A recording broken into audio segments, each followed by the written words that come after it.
The title of this morning's talk is How Long is Forever? How long is forever? And it's a great question, and I'll come back a little bit to where it comes from and why it is important. Many years ago, sometime in the 90s, I guess it was, Lori and I had an opportunity to attend a lecture by a lady she was an American woman who had spent some time in Australia. And she studied the spirituality of the original people. And she wrote about that. And she came to our church in Durham. And she kind of gave a talk, and to help people understand at least her perspective, her viewpoint of the way that she perceived things. And one of the things that she said is that, of course, the group was very important in that culture. Our society is more individualistic. The other societies are more collective. The identity is within the group as opposed to the individual. And everybody cared for one another. Everybody was connected to one another.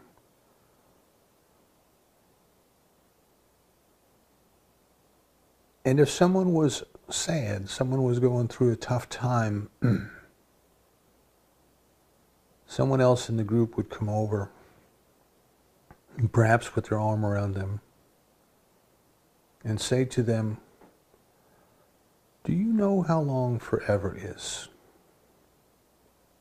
How long is forever?" It's a great question. It's a powerful question. It's one of those questions that helps to draw us away from wherever we are stuck and causes us to think differently. When Lori and I were learning how to be ministers and practitioners, one of the things that we learned is to use the question, what do you want to have happen now? What do you want to have happen now? Because if people would come to us and they would want help through prayer, through treatment, with something that was going on in their lives, very often they were caught up in that story. And they want to tell that story, and it's quite natural that people want to tell their story. And we listen to the story, but we don't believe it. We know it's just a story. We know it's only appearances. We know it's only circumstances. And the truth is that this is a spiritual being sitting with us, who came to us because they want to be rid of this story. So at some point, in order to break that flow, in order to get back to where we want to go, the question would be, what is it that you want to have happen now? I understand the history, I understand the past, but now, what is it that we want to have happen? So this question, do you know how long forever is? It's a powerful question. You might want to write it on a sticky note and put it on your computer monitor or your refrigerator, someplace where you will see it. To remind yourself to ask yourself that question, particularly if you're getting caught up in stuff.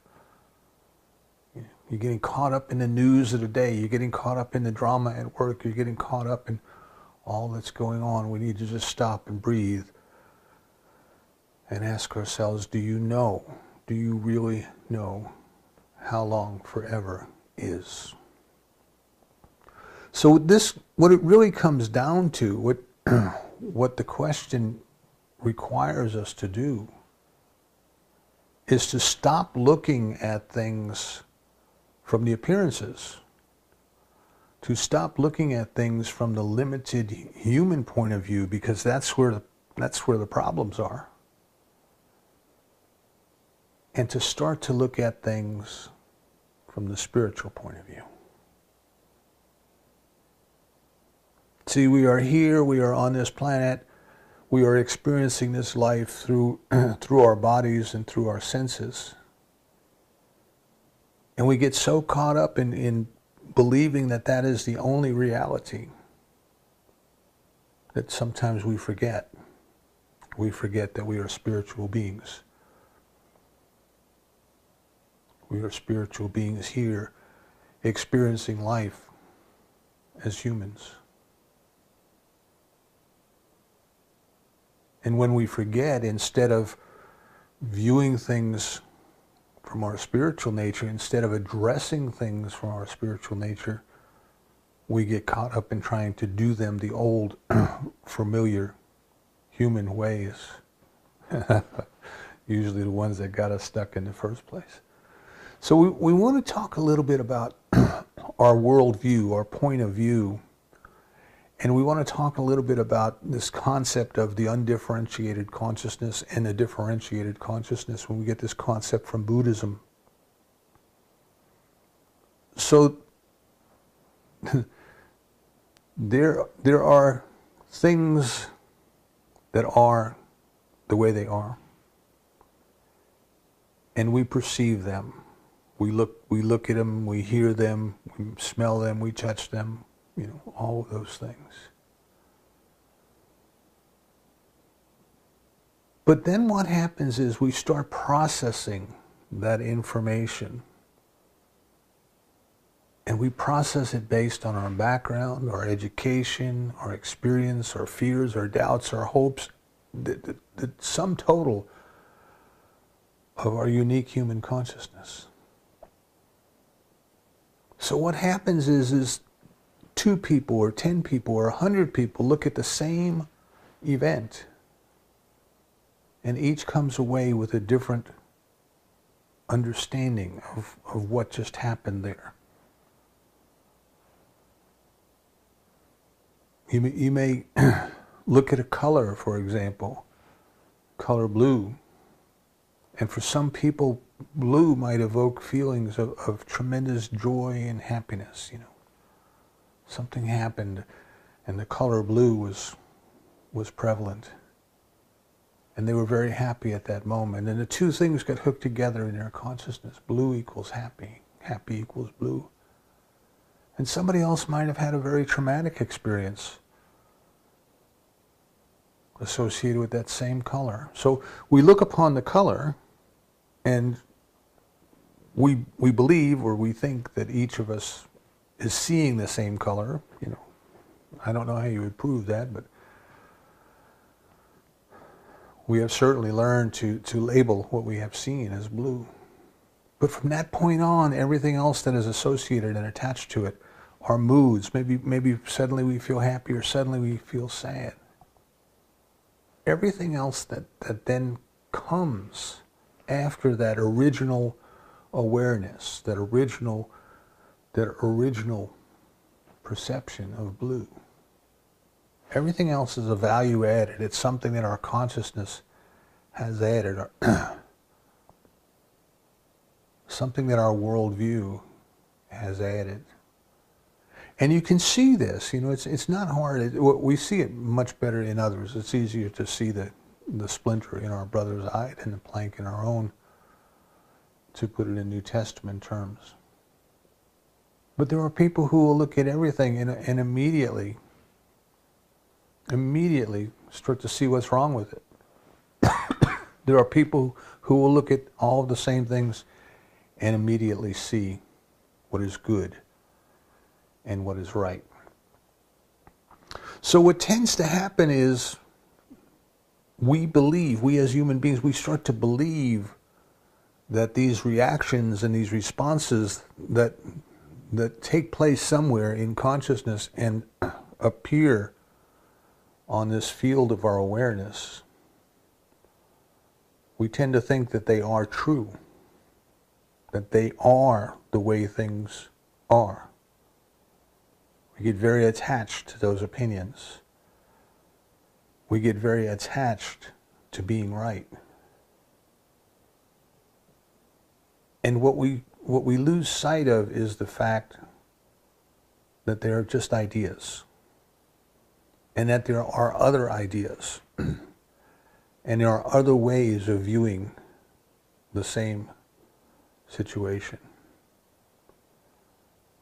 So our growth, our spiritual growth, as we start to mature, we start to ask the bigger questions in life. One of the first big steps is breaking that identification with the thoughts. I am what I think, Descartes, I think, therefore I am. We become identified with thinking. We become identified with what we call thinking as being true and real, and it must be acted upon. But as we start to grow, we can become more indifferent to the things that appear in our field of consciousness. Not saying that we don't care. I don't mean indifference in that regard. I mean, we're not attached to them. We're not attached to them. It might be an oh, isn't that interesting? Isn't that interesting? Where did that come from? Oh, isn't that an interesting idea? Isn't that an interesting thought? The image that works for me, and I'll share it with you, maybe it'll work for some of you, but what works for me is, imagine that you're going to a movie theater and the theater's empty. You're the only one in there, but it's this huge theater and it's very nice and it's got the reclining chairs in it. It's got the huge cup holders for your drink and your big bucket of popcorn. And I don't know if you ever, in the olden days, sometimes the curtains would actually come back across the screen, and then the movie would start up. And just imagine that you're sitting there in this theater all by yourself, and this is the theater of your mind. And then all of these different things just sort of randomly pop up, and they are the random things that are popping up in your mind, what we call our mind. Our field of awareness maybe is a better word, better term. But when these things pop up on the movie screen, we can realize that I'm watching that, I am observing that, you see. That is not me, that is something that I am observing.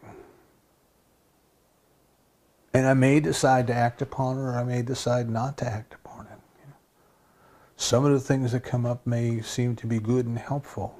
Some of the things that come up may just be strange, Where did that come? Suddenly I'm thinking of my 4th birthday party. Where did that come from? What does that got to do with anything today? But we become more selective. Maybe that's the word I'm looking for. We become selective. See, now we have the power to choose.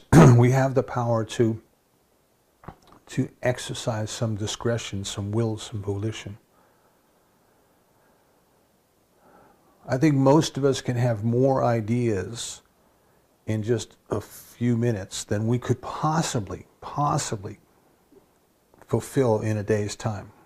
I mean, think of all the things that you could possibly do. I remember when they first introduced day planners and to-do lists in our business, and you're supposed to sit down in the morning and write down all the things that you were going to do that day. I never had enough paper. I couldn't write small enough. And then I would look at this list, and it forced me to realize nobody can do all that in one day. It's impossible, You could have more ideas in 5 minutes than you could execute in a week. So I had to become selective. I had to start choosing. My time was precious. My time was finite. My resources were finite. My department was only so big. So what are we going to do today? What are we going to do today? How do you get things to the top of your list?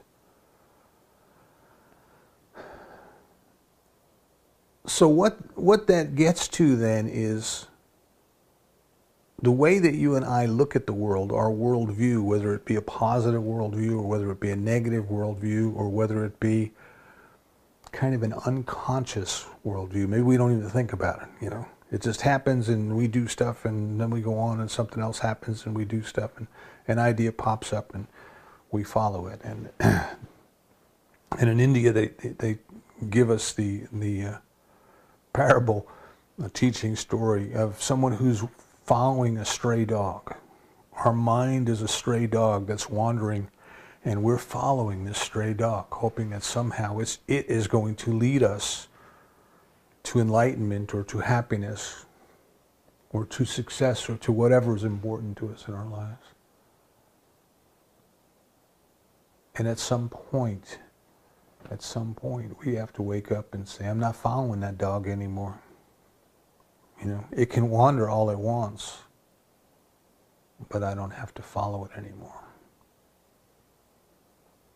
And we can recognize then that the way that we react and respond and the way that we perceive the world is also a choice. You know, so many times in public life, in what's going on in the news, we will hear people in very high positions of authority, people who obviously have a lot of resources available to them. And they'll tell us, well, I took this course of action because I didn't have any other choice. And that's not true. That's not true. They may use that statement to justify doing what they wanted to do, but very rarely do they not have another choice. They may even believe that they didn't have another choice, but that's probably not true. That's probably not true. So now this brings us back to the question of how long is forever, and the purpose of the question, and the power, the spiritual power, not kind of like magic, you know, black magic and voodoo, spiritual power kind of thing. But it is powerful because it focuses us in a different direction. It brings our attention to something more important. And what has happened is, because our entire experience, or almost our entire experience, is rooted in the human experience, we have overly identified with being human. You will hear the phrase, well, I'm only human. And usually people use that to explain a shortcoming of something. And it didn't do everything they wanted to do, or they made a mistake, or something didn't go right. And they say, well, you know, I'm only human. But we're not only human. See, we are not only human. If we continue to identify with our humanity, if we continue to accept that as the totality of our being, then we will never experience anything else.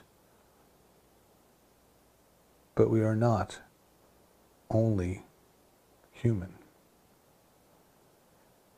And what we want to do is we want to deliberately choose. We want to deliberately choose to start seeing things just a little more every day. Okay? A little more every day. We want to see things in a more spiritual light than we saw them yesterday. We want to start moving from seeing things as they appear to be, and remember, what they appear to be is more a function of what my consciousness has added to what I have seen than what it actually is. I want to move from believing the judgments that my human experience has placed onto people, onto situations, onto myself. And I want to start to see things spiritually.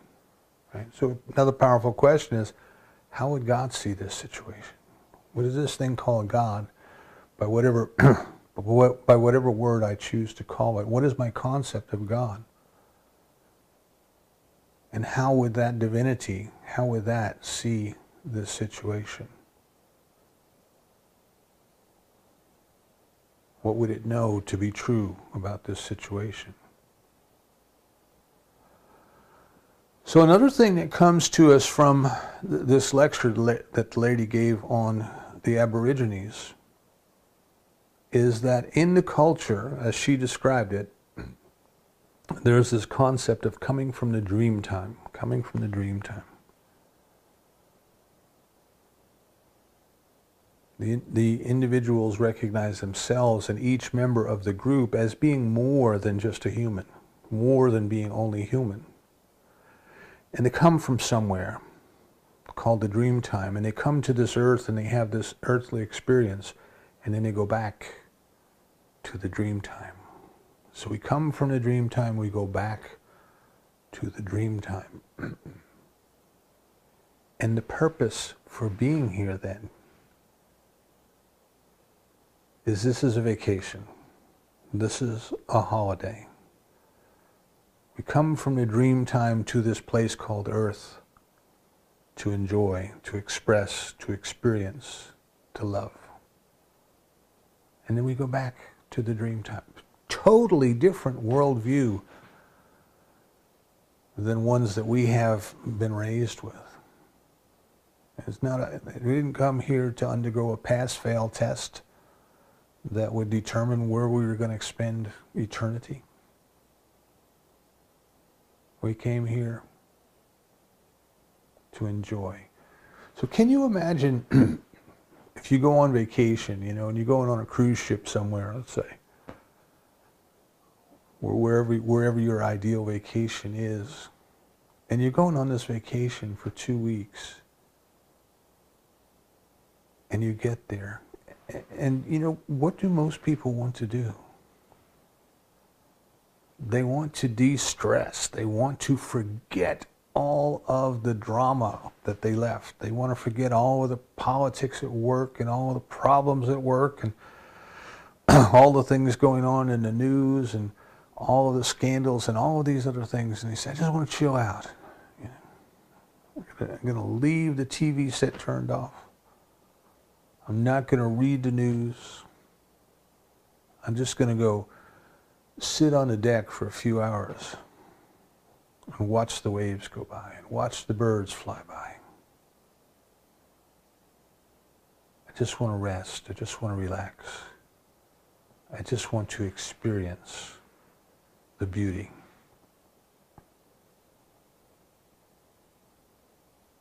That's the kind of thing that we would do on a holiday. That's the kind of thing that we would do on vacation. We wouldn't waste time getting caught up in appearances. You know, when we get back to work, somebody, you know, it's going to be taken care of. If we never went back to work, somebody else would take care of it.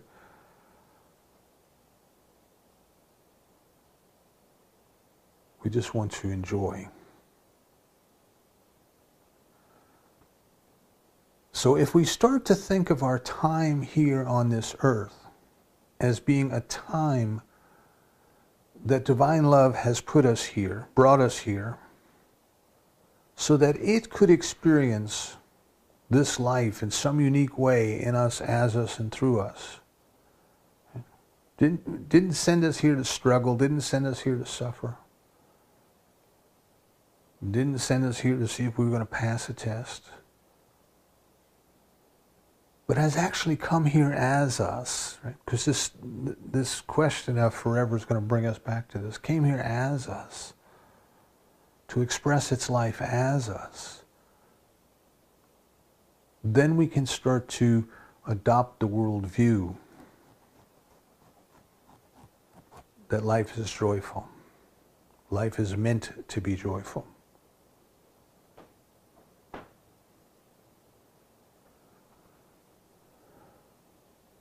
Stuart Wilde wrote a little book that says life is not meant to be a struggle. We make it that way. Human beings make it that way. It's not meant to be that way. Several hundred years ago, men set out from Europe in boats and they sailed halfway around the world and they went to the islands in the Pacific, which from our way of thinking today was virtual paradise, you know. People lived in good weather most of the time. they wanted lunch, they could reach out and pick fruit off of a tree or go down to the lagoon and catch a fish. And for those people in those places, life had a totally different meaning than the ones who came out of culture inspired by harsh conditions. Life was enjoyment. Life was a celebration. And of course, when the men got off their boats, the first thing they did was told everybody that they needed to work. They needed to grow sugar plants to send back to Europe to make other people wealthy. It wasn't meant to be a struggle. It wasn't meant to be a struggle. But human consciousness found a way to make it a struggle. And we have to break out of that. We have to find a way to break out of that. So this question then of, do you know how long forever is a great way to do that, because you stop and think, well, no, I don't know what forever is. I'm a human being. You know, I'm only human. Everything I know has a beginning, a middle, and an end. Everybody who is ever born dies. I don't know forever.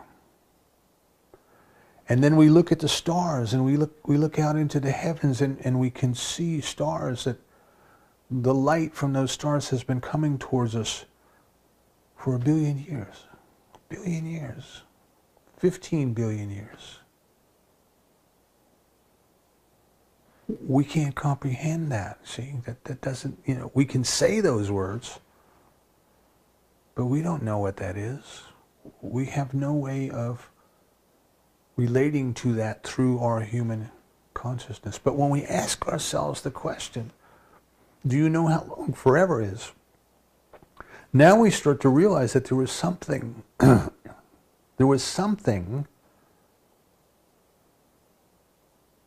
existed before this universe existed. Before the 15 billion years ago. It exists in the universe now. And it shall continue to exist after this universe is gone. Whatever happens to it collapses back into another point of singularity. Who knows?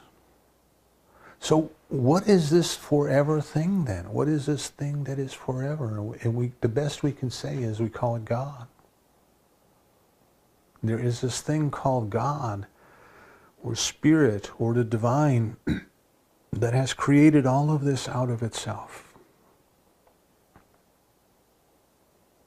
And it is forever. Joseph Campbell tells us the difference between eternity and eternal is that eternity just means that it goes on forever. But eternal means without a sense of time. The eternal now, the eternal here, the eternal now. God is always in the moment, totally in the moment. Religious teachings try to explain this to us. In the Old Testament, the highest name for God was I am. In Buddhism, we are taught of the isness or the suchness. There is just that which is. Just that which is. Always was, always will be, is right now. But it is in the moment. If I say I am here, I'm saying I'm not there. If I'm saying I am now, I'm saying I am not then. But the I amness, the isness, the suchness, the foreverness just is. So this isness, this I amness, this suchness, this spirit, this love has created these bodies that we inhabit, or part of us inhabits, out of the very dust of the earth. And we become very fond of them. But they are the dust of the earth. If you take the little feather duster and go around the book top of the bookcase, and you look, where did that dust come from? That's the body you had a couple weeks ago. The moment a baby is born into the world, it starts shedding cells. You remember taking the little ones home from the hospital and putting the baby oil on their head and rubbing it so that the cradle cap would go away, part of their skin flaking off. The spirit that you and I are has continued on through many different bodies in the course of our lifetime. We're told that in about 2 years' time, every cell in the body has replaced itself. Every one. So the body I have now is not the body I had 2 years ago. It's certainly not the body I had when I was a little boy learning how to ride a bike.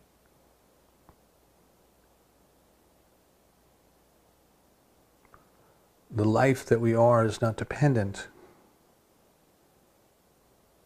on the physical. The divine is not constrained by its creation. It takes form, it gives off form, it takes form, it gives off form. Invisible energy becomes stars and planets and galaxies and universes, and then it gives those stars and planets and galaxies and universes back to energy. It is before those things. It is beyond those things. And when we start to ask ourselves how long is forever, we must recognize then that we are part of that. We are part of forever. We are in the eternal here and the eternal now, today, right here, right now, today. And as we start to recognize then that this thing that we call life is so much more magnificent, so much more wonderful than the human expression of it, then we can start to recognize that it's a celebration, you see. We are not here to condemn, to criticize, to complain. But can we see the goodness of God in everyone and in everything? Can we stand in awe at the beauty of the sunrise, at the tranquility of the sunset? Can we think of the creatures that come into our awareness and think of just how magnificent they are, how perfectly suited they are for what they do? Can we look upon each other the same way that we would look upon a newborn baby and say, oh my God, this is the magnificence, this is a miracle, this is the magnificence of God? Can we recognize that when people come into our lives, and maybe they're upset, and maybe they're angry, and maybe they're not even nice to us, can we look beyond all of that and recognize that this is a beautiful expression of God who is simply caught up in the dream? They are caught up in the point of view. They are caught up in believing that the thoughts and the emotions that come into their field of awareness are them, and they must react and respond to them. That's all. That's all. Judge not by appearances. Judge by the righteous judgment. So now we start to ask ourselves, maybe I'm starting to get a glimpse of what this question, how long is forever? What this question does is it brings me back into identifying with that which is eternal, that which is all-powerful, that which is all-knowing. And now I can start to live my life as that spiritual being. And when we look at that, then we have to say, well, what is important? What is important? Right? Dr. Holmes, as I mentioned a couple of weeks ago, says it's not necessary that when you die that you leave a big tall building with your name on it, or an organization, or lots of people come to your funeral and cry. That's not what life is about. Life is about living. Life is about living. That's what we talked last week. The principles of successful living. It's about living. So I don't have to get caught up in things that are going away. Those are not the important things in life. But what I do want to get caught up in is experiencing my spiritual nature a little bit more every day.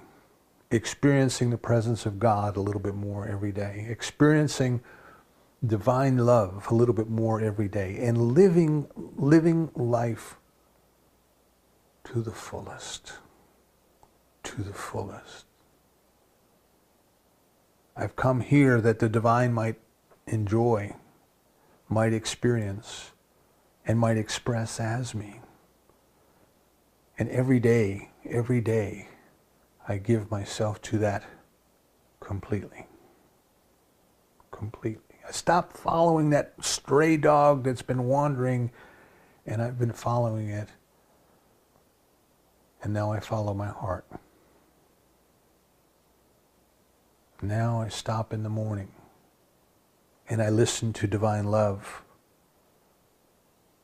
point me in the right direction today. Just today. Just today. Whither now, my Lord? Quo vadis, Domine, is a saying in the Latin Bible. When Peter was on the Appian Way and he didn't know which way to go. Where should I go now? What should I do now?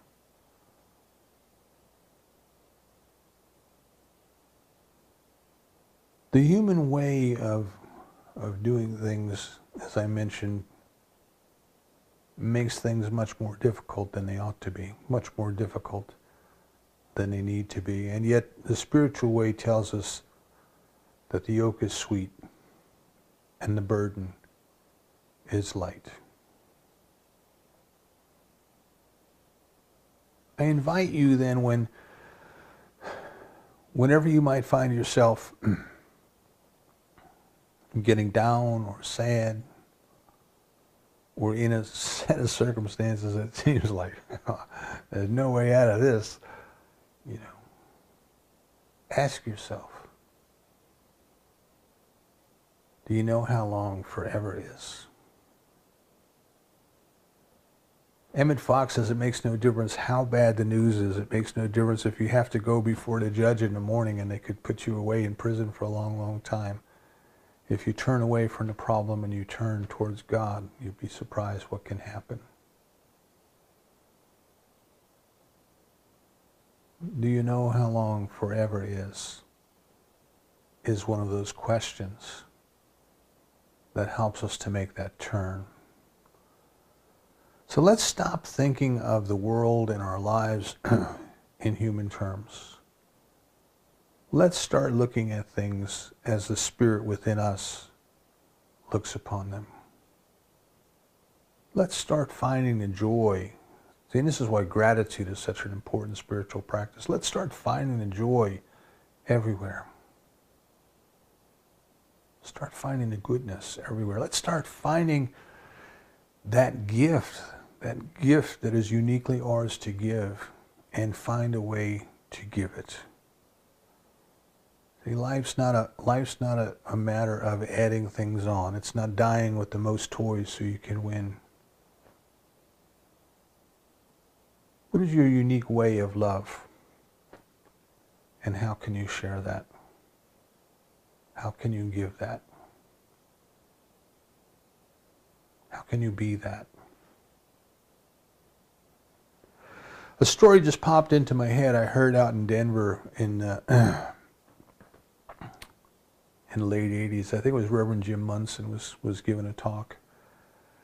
And up in Cheyenne, Wyoming, which is just across the border from the Colorado state line, up in Cheyenne, every year they would have a great celebration, the rodeo days, and kind of a celebration of the Western culture and Western heritage and cowboys and cattle and all those kind of things.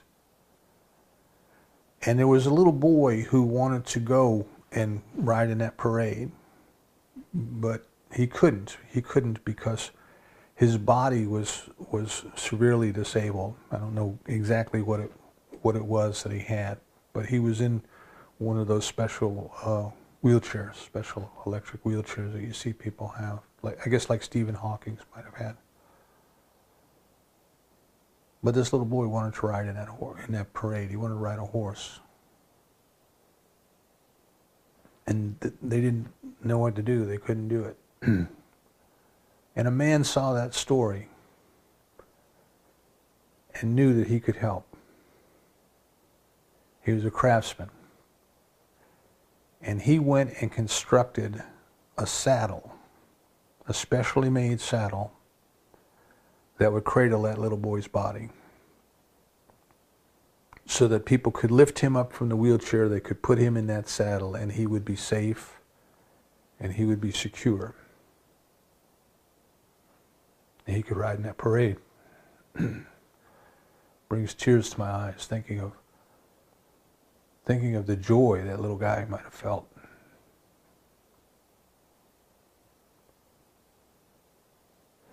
And the rest of the story is that the man who made the saddle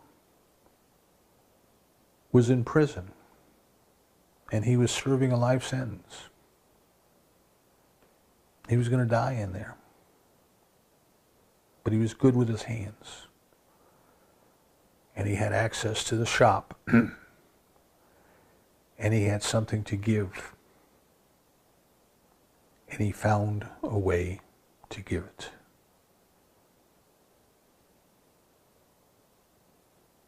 There's a beautiful gift in you. There's a beautiful gift in each and every one of us. We have come here to awaken from the dream of humanity. We have come here to learn to see spiritually, to think spiritually, and to act spiritually. And love will find a way. Love will find a way for us to do that if we simply surrender to it. You are God's gift of love on this earth at this time. Let's go out today and be the best expression of that love that we can possibly be. And so it is.